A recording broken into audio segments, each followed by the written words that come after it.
May 1st, 1994, Imola, Italy. On lap 7 of the San Marino Grand Prix, Ayrton Senna's Williams FW16 exits the Tamburello corner at over 190 miles per hour. The car doesn't turn. It travels in a straight line before hitting the concrete wall at the side of the track at an estimated 131 miles per hour.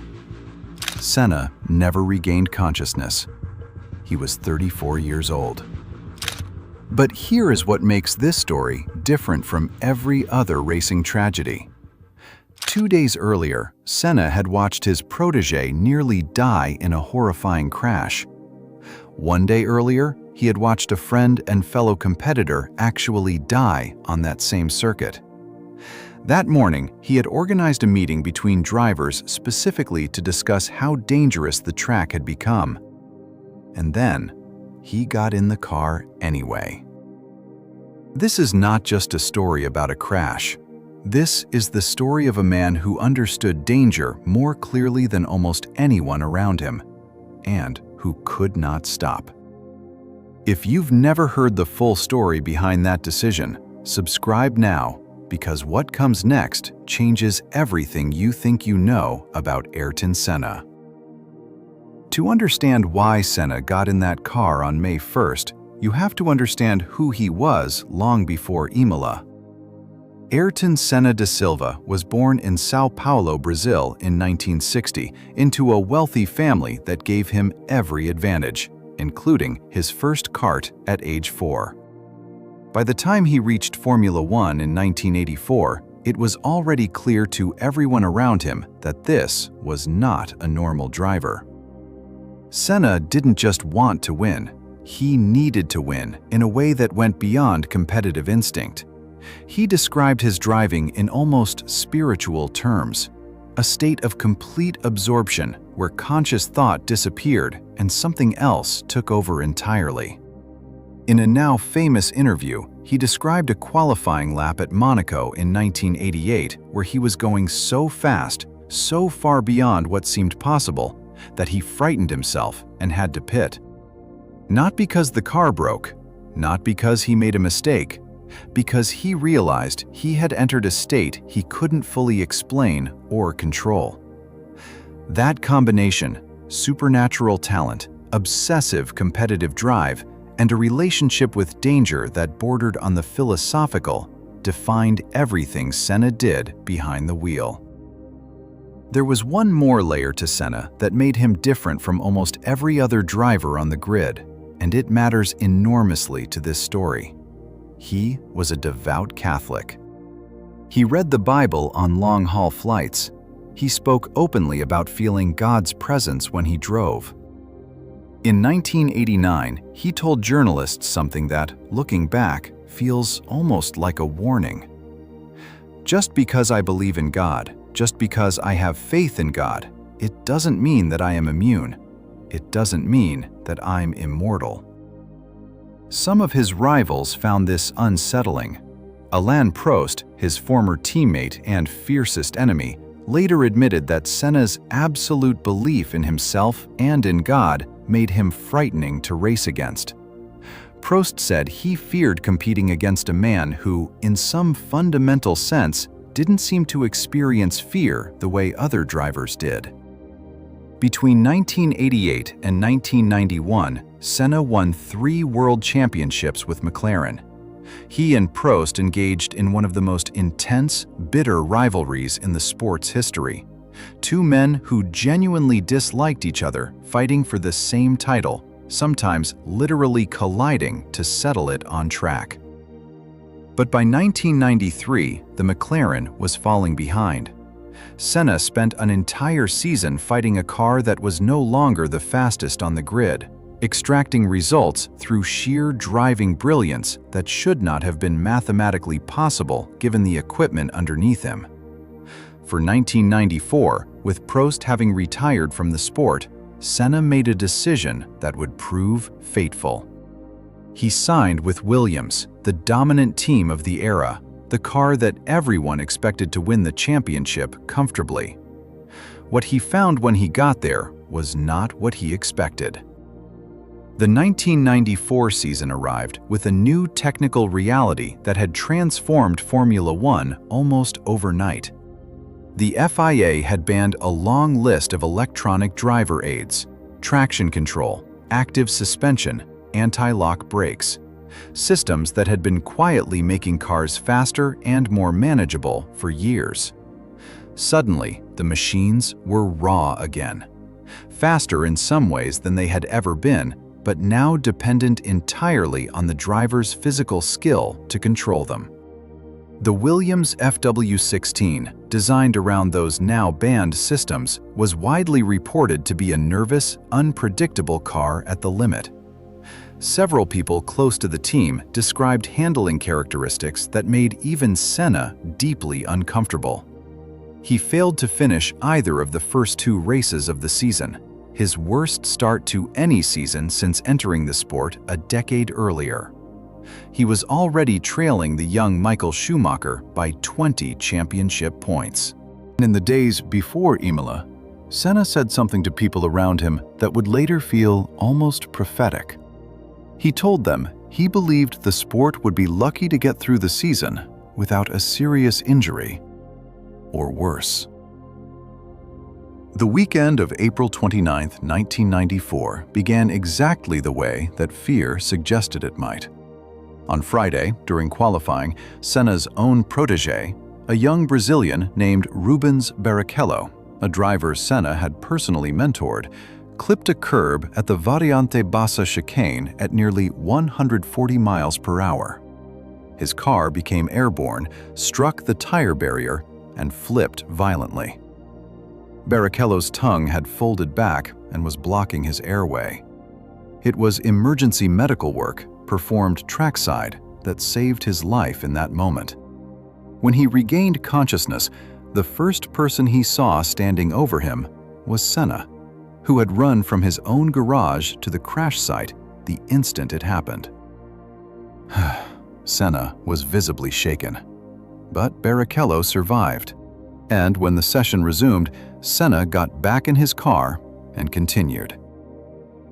The very next day, Saturday, during qualifying, a young Austrian driver named Roland Ratzenberger lost control of his Simtek at the Villeneuve corner. The car hit the wall at extremely high speed. Ratzenberger died from his injuries. It was the first fatality at a Formula One race weekend in over a decade. The sport had quietly convinced itself that it had evolved beyond this kind of tragedy, that better barriers, stronger cars, and improved circuits had made fatal accidents a thing of the past. Senna watched the incident from race control. He asked for a car to take him to the crash site. By the time he arrived, doctors were already performing CPR. He watched for a moment, then turned away. Sid Watkins, the FIA's chief medical officer and one of Senna's closest personal friends in the paddock, found him afterward, deeply distressed, in tears. Watkins later said he suggested Senna simply walk away, retire, go fishing together for the rest of their lives. He told him he had nothing left to prove. According to Watkins' own account, Senna's response was that he felt he had no real choice, that not racing simply wasn't something he knew how to do. If this story is hitting you differently, knowing what comes next, that's exactly what this channel exists for. Hit that like button. It genuinely helps more people find stories like this one. On the morning of race day, May 1st, Senna organized an informal meeting of the sport's senior drivers, an almost unheard-of gathering at the time. The subject was safety. The barriers at Imola specifically. What could be changed before anyone else got hurt? Senna led that meeting personally. He was concerned enough to organize it, to chair it, to push the other drivers toward collective action. And then, when it ended, he walked to his car to race. Lap 7. Senna was leading, exactly as everyone had expected. A safety car had been deployed earlier following a separate crash involving Barrichello's teammate at the start, compressing the field. When it pulled in and racing resumed, Senna was immediately under pressure from Michael Schumacher's Benetton, running directly behind him. Exiting Tamburello, a long, fast, sweeping left-hand corner that drivers took at full throttle without lifting, something happened to the Williams. What exactly has been debated for over 3 decades. A judicial investigation in Italy would eventually attribute the crash to a steering column that had failed following a pre-race modification. The finding has been disputed by some ever since. The complete truth has never been established beyond every possible doubt. What is certain is that the car went straight when it should have turned. And at that speed, there was nowhere left for it to go. Ayrton Senna died that afternoon at the Maggiore Hospital in Bologna. The official cause of death was traumatic brain injury caused by a piece of suspension that penetrated his helmet on impact. He was 34 years old. He had won 41 Formula One races and 3 world championships. Many who watched him drive still believe he was the greatest who ever sat in a racing car. The aftermath was immediate and profound. Formula One had lost drivers before, but Senna was not just a racing driver by 1994. He was a global figure, and in Brazil, a kind of secular saint.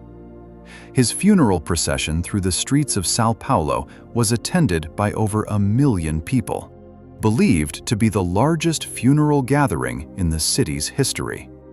7 Brazilian Air Force jets flew overhead in formation as his casket passed. Within days, the FIA convened an emergency meeting. Within months, sweeping safety reforms had been implemented across the sport. Redesigned circuits, higher cockpit sides, stronger barriers, entirely new crash standards. The Tamburello corner itself, the flat-out sweep that had defined Imola for decades, was permanently transformed into a slow chicane that no car could ever again take at full speed. Sid Watkins, the man who had held Senna's hand in his final moments, spent much of the rest of his career rebuilding Formula One's medical and safety infrastructure from the ground up. The sport that emerged from 1994 was, in safety terms, barely recognizable from the one that had entered that season. But the question that lingers, the one no safety regulation can ever fully answer, is the one Watkins himself raised on the grass at Imola that Friday evening. Senna didn't have to race. He had watched his own protege nearly die 2 days earlier. He had watched a friend actually die the day before that. He had organized a safety meeting that very morning because he was genuinely afraid of what might happen next. And none of it was enough to make him stop. There's a word people reach for to describe what Senna had: passion, dedication, courage. But what that final weekend revealed was something more complicated than any single word. A relationship with speed, faith, and competition so completely fused together that the alternative to racing simply didn't exist for him as a real option. Not because he was reckless, not because he failed to understand the risk sitting directly in front of him, but because, for Ayrton Senna, the track was the one place in the world where everything finally made complete sense. Where talent, danger, and something he genuinely believed was divine all converged into a single, uninterrupted moment. His gravestone in São Paulo carries a line from the Book of Romans: "Nada pode me separar do amor de Deus." Nothing can separate me from the love of God. Whether you read his death as tragedy, as fate, or as the price of a gift too large for any one man to fully control, one thing about Ayrton Senna has never been disputed by anyone who watched him drive. He never once, in his entire career, pretended to be anything other than exactly who he was.